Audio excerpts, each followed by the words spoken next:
देश की राजनीति का एक नया चैप्टर खुला है बिहार। बिहार के चुनावी मैदान में बीजेपी, एनडीए, इनकी प्रचंड जीत न भूतो न भविष्यति वाली है। कुछ लोग तो कह रहे हैं कि अब की बार 400 पार वाली कसक बीजेपी ने बिहार में पूरी कर दी और अपनी एक के बाद एक जीत को और ज्यादा मोमेंटम दे दिया है। सोशल मीडिया पर लोग लिख रहे हैं कि अभी तो ये झांकी है, बंगाल, यूपी बाकी है। बिहार की महाजीत ने और ब्रांड मोदी की दमदारी ने कई चेहरों को बेचैनी से भर दिया। नए ही रिकॉर्ड तोड़ते चले जा रहे हैं, नए रिकॉर्ड बनाते जा रहे हैं। उधर राहुल गांधी भी एक रिकॉर्ड बनाते चले जा रहे हैं और वो रिकॉर्ड है एक के बाद एक चुनाव हारने का। देश की राजनीति का एक नया चैप्टर खुला है बिहार में। बिहार के चुनावी मैदान में बीजेपी, एनडीए, इनकी प्रचंड जीत न भूतो न भविष्यति वाली है। कुछ लोग तो कह रहे हैं कि अब की बार 400 पार वाली कसक बीजेपी ने बिहार में पूरी कर ली और अपनी एक के बाद एक जीत को और ज्यादा मोमेंटम दे दिया है। सोशल मीडिया पर लोग लिख रहे हैं कि अभी तो ये झांकी है, बंगाल, यूपी बाकी है। बिहार की महाजीत ने और ब्रांड मोदी की दमदारी ने कई चेहरों को बेचैनी से भर दिया है। वो कौन से चेहरे हैं ये आज मैं आपको बताऊंगा। क्या 2024 के लोकसभा चुनाव में 400 के तय टारगेट से चूकने के बाद ब्रांड मोदी और ज्यादा पावरफुल होकर उभरे हैं? क्योंकि ओडिशा, महाराष्ट्र से लेकर मध्य प्रदेश, फिर हरियाणा और अब बिहार तक की महाजीत संकेत तो यही दे रही है। सोशल मीडिया पर लोग ये भी कह रहे हैं कि वोट बैंक वाली पॉलिटिक्स को देश नकार चुका है। इधर उधर की बात की बजाय उसे गवर्नेंस मॉडल चाहिए और हर बार मजबूत होती मोदी लहर यही संकेत दे रही। देश जाति और वोट बैंक की राजनीति के बजाय धीरे धीरे विकास के मॉडल की राजनीति की तरफ बढ़ रहा है। अब सवाल यह है कि क्या मोदी लहर की बिहार में प्रचंड जीत अखिलेश से लेकर ममता बनर्जी तक की बेचैनी और ज्यादा बढ़ाने वाली? आज सारे सवालों के जवाब आपको मिलेंगे, लेकिन शुरुआत इस रिपोर्ट से करते हैं। नरेंद्र मोदी, नरेंद्र मोदी, नरेंद्र मोदी, नरेंद्र मोदी, नरेंद्र मोदी, नरेंद्र मोदी, नरेंद्र मोदी, नरेंद्र मोदी, नरेंद्र मोदी, नरेंद्र मोदी। ये प्रचंड जीत, ये अटूट विश्वास बिहार के लोगों ने बिल्कुल गर्दा उड़ा दिया।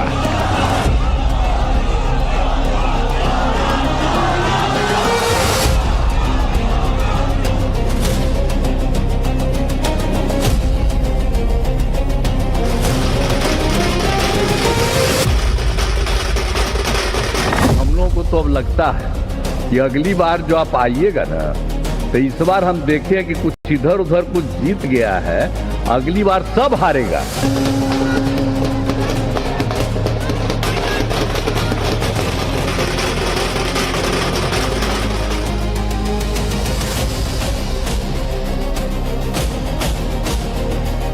इसमें दाल में काला नजर आता है। कांग्रेस की राजनीति का आधार अब सिर्फ और सिर्फ नेगेटिव पॉलिटिक्स हो गया है। कांग्रेस के पास देश के लिए कोई पॉजिटिव विजन नहीं है। आप कोशिश करो, मोदी जी आइए, स्टेज पे आइए, भाषण मत दीजिए, डांस कर दीजिए, हम आपको वोट देंगे, देखना कर देंगे। इस बार तो क्लीन स्वीप हम लोग हो रहे हैं।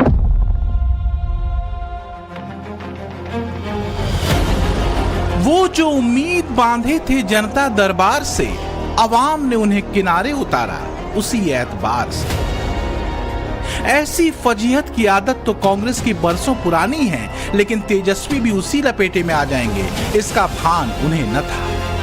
नया तो छोड़िए, पुराना वाला आंकड़ा भी आधा ना आ सका इस बार। हाय महागठबंधन, हाय वोट चोरी का क्रंदन, हाय कांग्रेस की पतवार, गजब बनता था।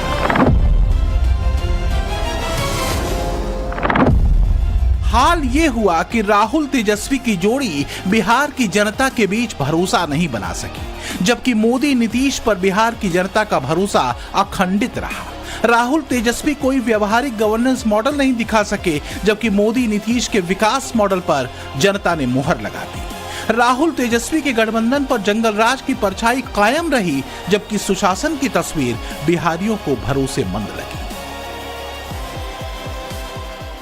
बिहार के चुनाव में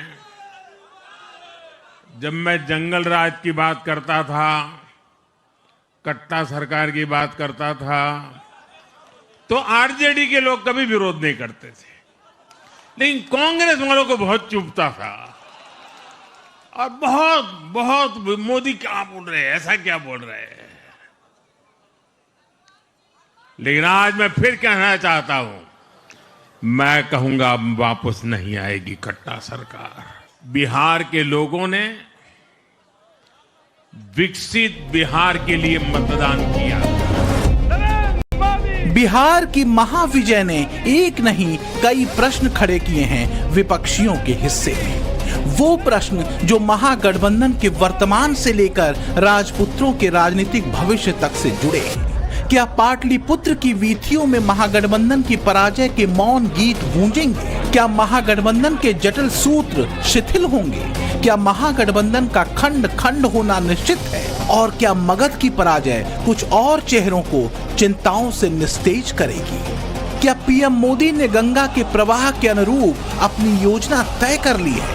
क्या 2029 की महायोजना का सूत्रपात हो चुका है? गंगा जी यहां बिहार से बहते हुए ही बंगाल तक पहुंचती है। बिहार ने बंगाल में भाजपा की विजय का रास्ता भी बना दिया है। मैं बंगाल के भाइयों बहनों को भी आश्वस्त करता हूं, अब भाजपा आपके साथ मिलकर पश्चिम बंगाल से भी जंगल राज को उखाड़ फेंकेगी। 2026 में बंगाल में चुनाव होने हैं और उत्तर प्रदेश में 2027 में। बिहार से मिले महाविजय के मोमेंटम को बनाए रखने की पूरी कोशिश मोदी शाह की होगी, इसमें कोई संदेह नहीं। ये इसलिए भी जरूरी है क्योंकि बिहार में कई मुद्दे ऐसे रहे जिनसे बंगाल भी जुड़ता रहा है। इसमें एक संवेदनशील मसला रहा है घुसपैठियों का, जिस मुद्दे पर पीएम मोदी से लेकर केंद्रीय मंत्री अमित शाह तक आक्रामक रहे। जो भारत का नागरिक नहीं है, फिर से सुन लीजिए, जो भारत का नागरिक नहीं है, जो घुसपैठ करके आया है, उसके साथ भारत के संविधान के तहत न्याय सम्मत कार्रवाई होती रहेगी। बंगाल की अस्मिता के खिलाफ होने वाली किसी भी साजिश को बीजेपी कामयाब नहीं होने देगी। मुझे बताओ, इस सीमांचल से घुसपैठिए को निकालना चाहिए या नहीं निकालना चाहिए? जोर से बोलो, घुसपैठिए को निकालना चाहिए या नहीं निकालना चाहिए? ये अभी राहुल बाबा और लालू का बेटा घुसपैठिया बचाओ यात्रा लेकर निकले थे। वो चाहते हैं कि सीमांचल घुसपैठियों का गढ़ बने, मगर सीमांचल वालों, मैं कहकर जाता हूं, न केवल सीमांचल, पूरे बिहार से एक एक घुसपैठियों को हम चुन चुन कर निकालने का काम करें।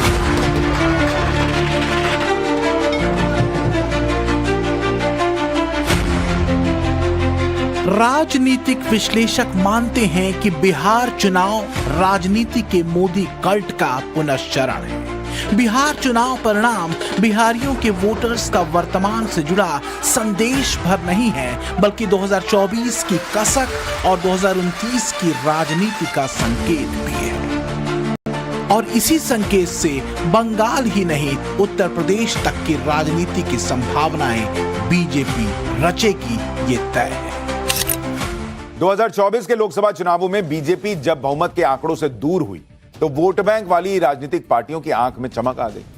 ये चमक हालांकि ज्यादा दिन तो टिकी नहीं। इसके बाद कई राज्यों के विधानसभा चुनावों में मोदी मैजिक ने फिर जाति और वोट बैंक का गणित सेट करके बैठी विपक्षी पार्टियों को पटखनी। और अब बिहार चुनाव के नतीजों ने यह साफ कर दिया है कि मोदी फिनोमिनन अभी रुकने वाला नहीं। देश की जनता का भरोसा ब्रांड मोदी पर पहले से कहीं ज्यादा है। राहुल गांधी वोट चोरी वाले नैरेटिव को लाख उछालते रहे, अखिलेश, तेजस्वी, ममता राहुल के सुर में सुर मिलाते रहे, तुष्टीकरण के हर दाव आजमा ले ये लोग, इससे देश की जनता को फर्क नहीं पड़ता। इसके पीछे वजह क्या है? वजह है ब्रांड मोदी पर भरोसा, उनके मॉडल पर भरोसा। क्या जनता का संदेश सीधा है कि वोट बैंक और जाति वाली राजनीति का दौर अब नहीं चलेगा? बॉस, मेरे माइंड में था कि हिंदुस्तान की जनता अपने संविधान के लिए एक साथ खड़ी होकर लड़ जाएगी, और यह सच साबित हुआ।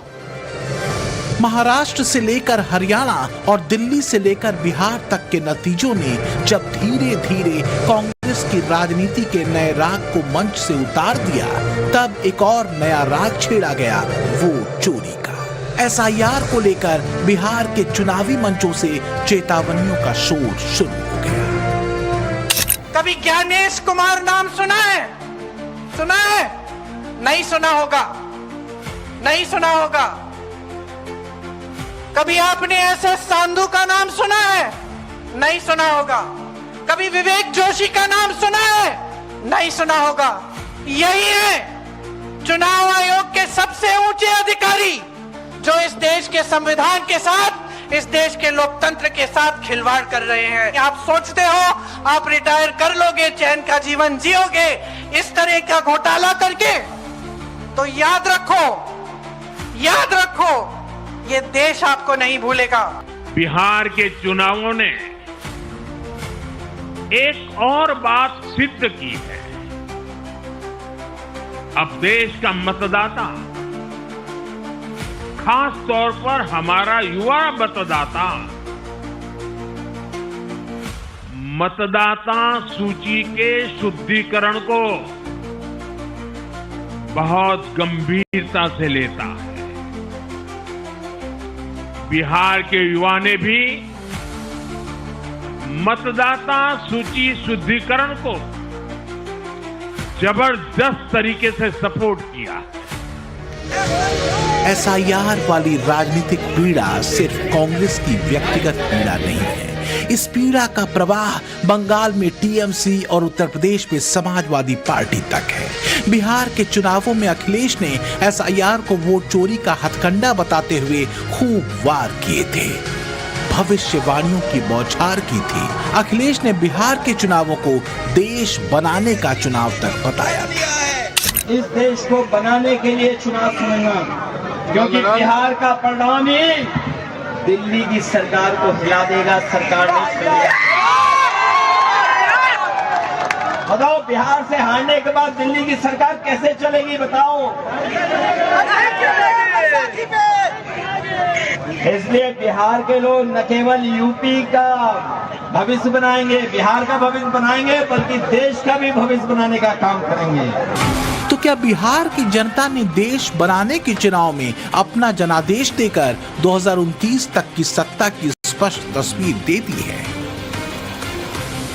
बिहार के लोगों ने राज्य ही नहीं, देश के भविष्य को लेकर किस पर भरोसा किया? तो इसका जवाब है मोदी नीतीश की जोड़ी, जिसे 48% जनता के वोट मिले, जबकि राहुल तेजस्वी वाले महागठबंधन को 37%। अकेले बीजेपी को 20% वोट मिले, जबकि वोट चोरी के आरोप लगाने वाली कांग्रेस को 8%। 101 सीटों पर मैदान में उतरी बीजेपी को 89 सीटें मिली, तो 60 सीटों पर उतरने वाली कांग्रेस को महज 6 सीटें। तो क्या अब भी कुछ बताना बाकी रह जाता है कि कांग्रेस और महागठबंधन के वोट चोरी वाले नारे को कैसे नकार दिया बिहार की जनता ने? लेकिन बीजेपी के 90% के स्ट्राइक रेट में कांग्रेस को कुछ काला ही नजर आ रहा है। कभी भी किसी भी समय के ऊपर इतना स्ट्राइक रेट 1984 के अंदर भी कांग्रेस का ये स्ट्राइक रेट नहीं था जो कि इस वक्त बिहार के अंदर बीजेपी का स्ट्राइक रेट 90% से भी ऊपर स्ट्राइक रेट, ये किसी को भी उम्मीद नहीं थी और इसमें दाल में काला नजर आता है। मुद्दा दाल में काला होने का है या चश्मे में कुछ काला लगे होने का, या काला ही देखने का? इस सवाल का जवाब कांग्रेस की गूढ़ बैठक में तलाश करना होगा, क्योंकि कांग्रेस जितनी जल्दी इस प्रश्न के जवाब को खोज पाएगी, उसके लिए आगे की राह आसान हो सकेगी। फिलहाल तो वर्तमान यह है कि राहुल गांधी पर बीजेपी के तंज के तीर चल रहे हैं। बीजेपी नेता अमित मालवीय ने एक्स पर पोस्ट किया, लिखा कि राहुल गांधी एक और चुनाव एक और हार। अगर चुनावी निरंतरता के लिए कोई पुरस्कार होते तो वो सभी पर भारी पड़ते। अमित मालवीय ने आगे लिखा कि इस दर पर असफलताएं भी सोच रही होंगी कि वह उन्हें इतनी विश्वसनीयता से कैसे पहचान लेते हैं।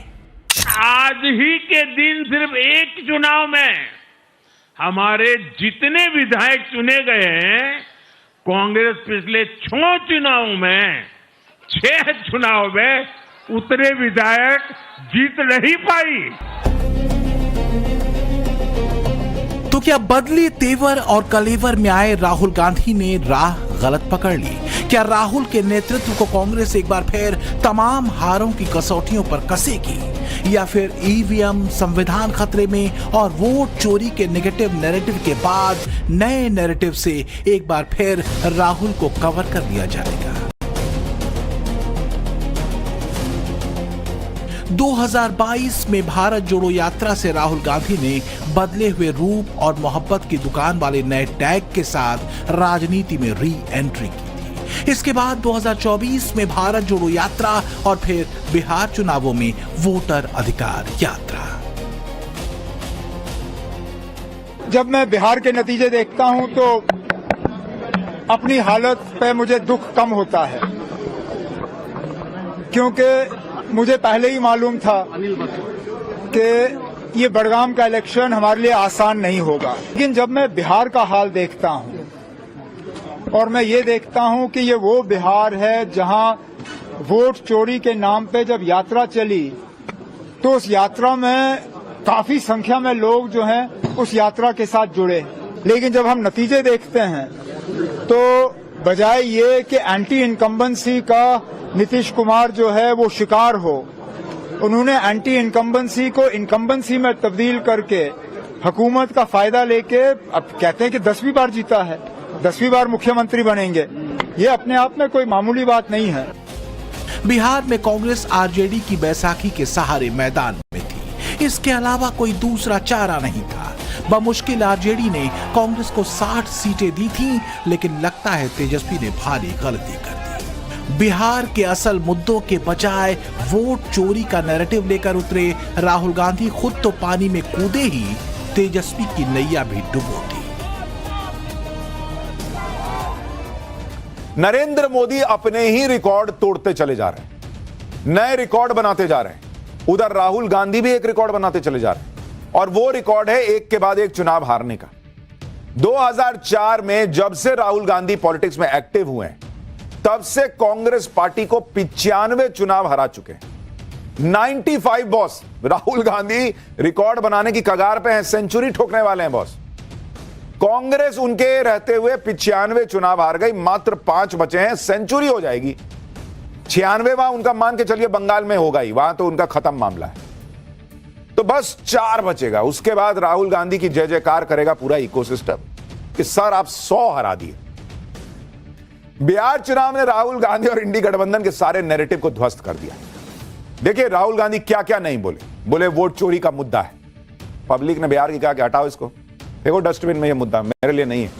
वोट चोर, गद्दी छोड़, अरे आप छोड़ो भाई, हटो रास्ते से। उन्होंने कहा नरेंद्र सरेंडर, इसका नैरेटिव राहुल गांधी ने चलाया। रिजेक्ट, हटाओ इसको, खत्म करो मामला। जेन जी की बात की, युवाओं ने मोदी पे ही भरोसा कर दिया उल्टा, जेन जी मोदी के लिए वोट दे दे के चलाया। 20 साल की एंटी इनकम्बेंसी की बात की, यहां उल्टे प्रो इनकम्बेंसी चल रही है बॉस, पब्लिक छोड़ने को तैयार नहीं है। ये बढ़िया ही काम चल रहा है, तुम्हारी गाड़ी में काहे बैठना है। सबको सरकारी नौकरी देने पर किसी ने भरोसा ही नहीं किया। तो क्रेडिबिलिटी का भी है इश्यू उन लोगों का कि राहुल गांधी जो बोलते हैं उस पर लोगों को भरोसा नहीं होता। तेजस्वी यादव ने ऐसा बोल दिया कि उनका बस चलता तो कहते कि तुम लोग को एक एक को मंगल ग्रह पे घर दे दूंगा। पब्लिक समझ गई कि ओ घुमा रहा है आदमी। जलेबी छानने से वोट नहीं मिलता बहुत। अब सवाल यह है कि राहुल गांधी के वोट चोरी वाले नैरेटिव को क्या बंगाल में ममता बनर्जी और यूपी में अखिलेश यादव तानेंगे? कथित सेकुलर धारा की राजनीति में तुष्टीकरण दांव टीएमसी और समाजवादी पार्टी आजमाते रहे हैं। कहा तो यह भी जा रहा है कि अखिलेश यादव ने पीडीए वाले समीकरण का और वोट चोरी वाले मंत्र का परीक्षण बिहार के मैदान में खूब किया था। यूपी में मुस्लिम वोट बैंक को लाइन अप करने के लिए अखिलेश ने माफिया शहाबुद्दीन के बेटे ओसामा शहाब के लिए वोट भी मांगे थे। बताओ, ओसामा का नाम ही बदलना था उन्हें, तो इनका भी नाम शेर सिंह करके चले जाते। बताओ, कोई शेर सिंह खराब नाम है क्या? और इस बार बिहार के शेर सबको करेंगे ढेर। बताओ, ढेर करोगे कि नहीं करोगे? शहाब तो जीत गए, लेकिन बिहार में महागठबंधन खेत रहा। पर लगता है राहुल गांधी के वोट चोरी वाले मंत्र से अखिलेश ने अब तौबा कर दी है। क्या इसलिए मैसूर पहुंचे अखिलेश यादव ने बिहार चुनाव परिणामों पर वोट चोरी वाली लाइन नहीं पकड़ी? देखिए, चुनाव हार जीत और उसे सीख मिलती है। आप पॉपुलर हो सकते हैं, आपको वोट ज्यादा मिलेगा, लेकिन बीजेपी की जो मशीनरी है, बीजेपी का जो काम करने का तरीका है, बीजेपी जिन इश्यूज को लेकर के ग्रास रूट तक जाते हैं। मान लीजिए, उन्होंने अब ये कहना शुरू किया है कि महिलाओं ने बहुत उन्हें वोट दिया है, विमेन वोट ज्यादा मिला है उनको, ये तो बताया जा सकता है। बिहार के चुनावी नतीजों ने क्या तगड़ा प्रहार महागठबंधन पर भी किया है? क्या कांग्रेस और उसके नेता राहुल गांधी घूमकर एक बार फिर वहीं पहुंच चुके हैं जहां विपक्षी पार्टियां उन्हें एक लायबिलिटी की तरह ही देखती हैं? कांग्रेस के दूर होने से ज्यादा जोखिम कांग्रेस और राहुल गांधी के करीब होने से है, क्योंकि राहुल गांधी जिस ब्रांड मोदी को सीधी टक्कर देने निकले थे, वो न तो परिणामों में मोदी के आसपास ठहरते दिखते हैं और न ही जमीन पर। बिहार चुनावों में अगर पीएम मोदी और राहुल गांधी के चुनावी श्रम की बात करें तो पीएम मोदी ने 9 जिले कवर किए, जबकि राहुल गांधी ने सिर्फ 7 जिले। पीएम मोदी ने जहां 14 रैलियां की तो इसकी तुलना में राहुल गांधी ने सिर्फ 8 रैलियां की। पीएम मोदी ने एक रोड शो भी पटना में किया, जबकि राहुल गांधी का एक भी रोड शो नहीं हुआ। मोदी ने जहां 77 सीटों को कवर किया तो राहुल गांधी ने मोदी से 26 सीटें कम यानी 51 सीटें कवर की। पीएम मोदी की बिहार चुनाव में यह परफॉर्मेंस तब थी जब वो देश के प्रति अपनी जिम्मेदारी और कामों को भी साथ साथ निभा रहे थे। तो कहा यह भी जा सकता है कि कांग्रेस और उसके नेता भले राहुल गांधी को ब्रांड मोदी के बरक्स खड़े करते हों, लेकिन मोदी राहुल की तुलना में कहीं ज्यादा आगे दिखते हैं। और क्या यही वजह है कि मोदी अपने रिपोर्ट कार्ड और कही गई बातों को लेकर तमाम नेगेटिव नैरेटिव के बावजूद जनता के बीच ज्यादा विश्वसनीय साबित होते हैं?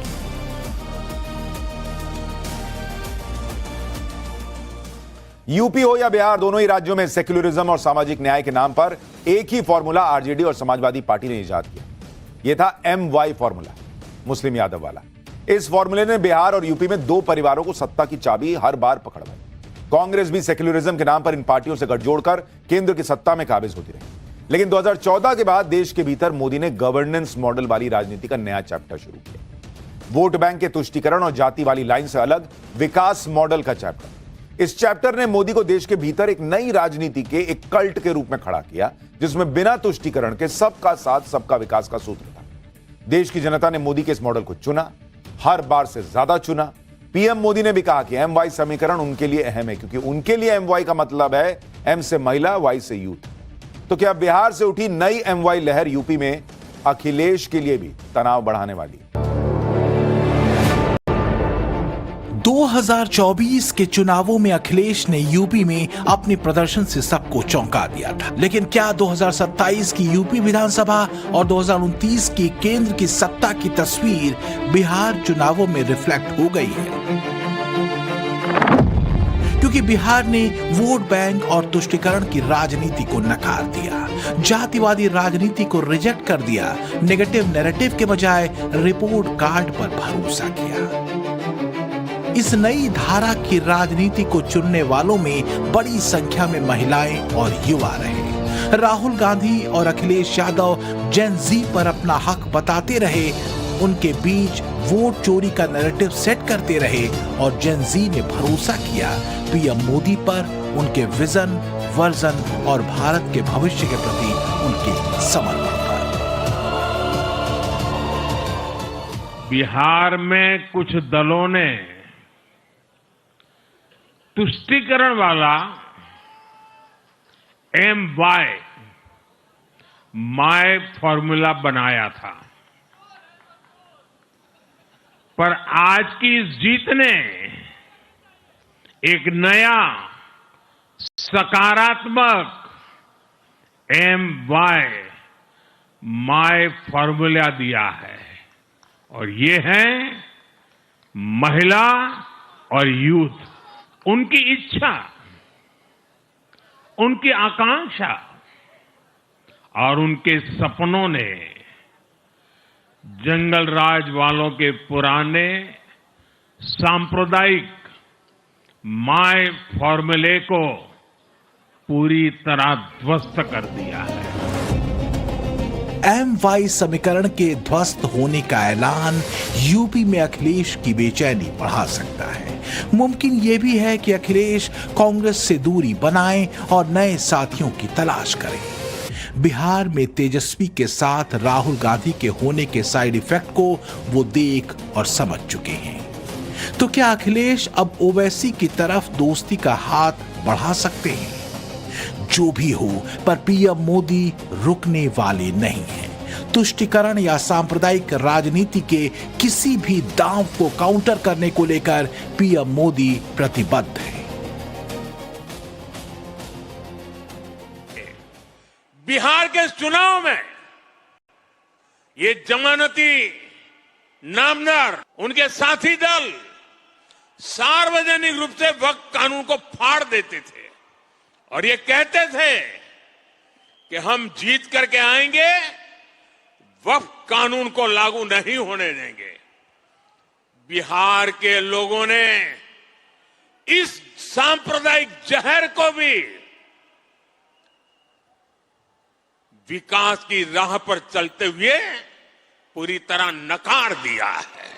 जाहिर है बड़ी चिंता, बड़ा संकट और बड़ी फजीहत उनकी है जो बीते 60-70 दशकों से लगातार वोट बैंक सेट कर और जातियों का गणित बिठाकर सत्ता की मलाई काटते रहे।